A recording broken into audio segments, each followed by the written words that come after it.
Sierra, could you please describe a time in your current job, volunteer work, or life where your integrity or ethical values have been challenged? So, a time in my current position that my ethical principles and values have been challenged is when I walked into a patient's room one time, and this patient, I knew from looking at their chart that they were Spanish speaking and they needed an interpreter. And when I walked into their room, the staff members in there were not using an interpreter at that moment in time. And so I went ahead and I was going to call an interpreter on my Zebra phone. Thankfully, our Zebra phones have an interpreter on them that we can call in situations like this that are emergent and where we can get a hold of them quickly. And so when I called them, the staff members told me that I didn't need an interpreter. Patient and family didn't need an interpreter at this moment in time. And I decided to go ahead and call the interpreter in this moment in time because I thought back to the ethical principles and the tenets that I learned in my ethics class that I took. And I remembered the ethical principles of respect for persons and beneficence and non-maleficence. And that played a part into this decision because I wanted to make sure that I did what was good and for the best and the benefit of the patient and family who is non-English speaking. And also I wanted to make sure that no harm was done. Their understanding of what was going on and their ability to answer questions was hindered because we were not, or the staff members that were not using an interpreter in that moment in time.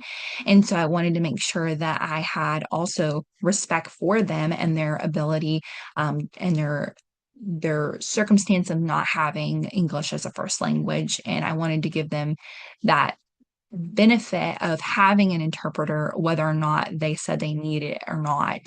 I did know that their chart said they needed one, so I wanted to respect that and go from there and use one. And so in that situation, I was able to use an interpreter, and even the staff members used the interpreter once I pulled it up. And I think that the patient and family benefited from this because they were able to have their questions and concerns addressed in that moment in time. And I think that when I think about the principles of child life, I think about principle one, where it says that we have the commitment to the psychosocial care of our patients and families.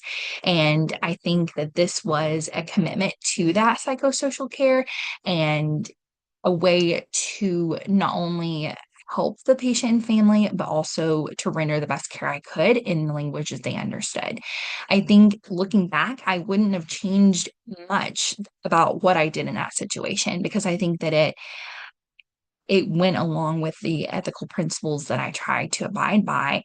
And I think that the only thing that I might have changed is the communication that I had with the staff members, talking to them outside the room after that situation and telling them that their chart specifically for this patient says they need an interpreter. And unless the patient and family specifically says that they do not need an interpreter at that time, which could have happened in that situation, but that wasn't communicated to me. But unless they say they do not need one or they have a family member that is able to communicate with them in their language, then we do need to use an interpreter because that's the most ethical thing for us to do. And that's for the benefit of the patient and family.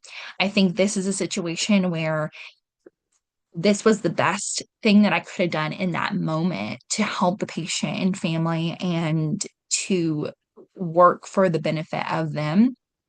And I think that the aspect of communication after that would have been the most important thing with the staff and family. And I think that is a situation that might come up again and again, where if a patient and family they are able to communicate in English, but what they whenever someone is speaking to them, they do need an interpreter. It can be sometimes tricky to know whether or not the patient family would like one. And so I think always asking them, would you like an interpreter, or just going ahead and bringing an interpreter in the room can be helpful. And then at that point, they can choose, they can have that autonomy to choose whether or not they need an interpreter in that moment in time. And I think that in that situation, that'll be something that will come up again, and I wouldn't necessarily change that next time. I'll just learn from this experience and try to be a better communicator with my team.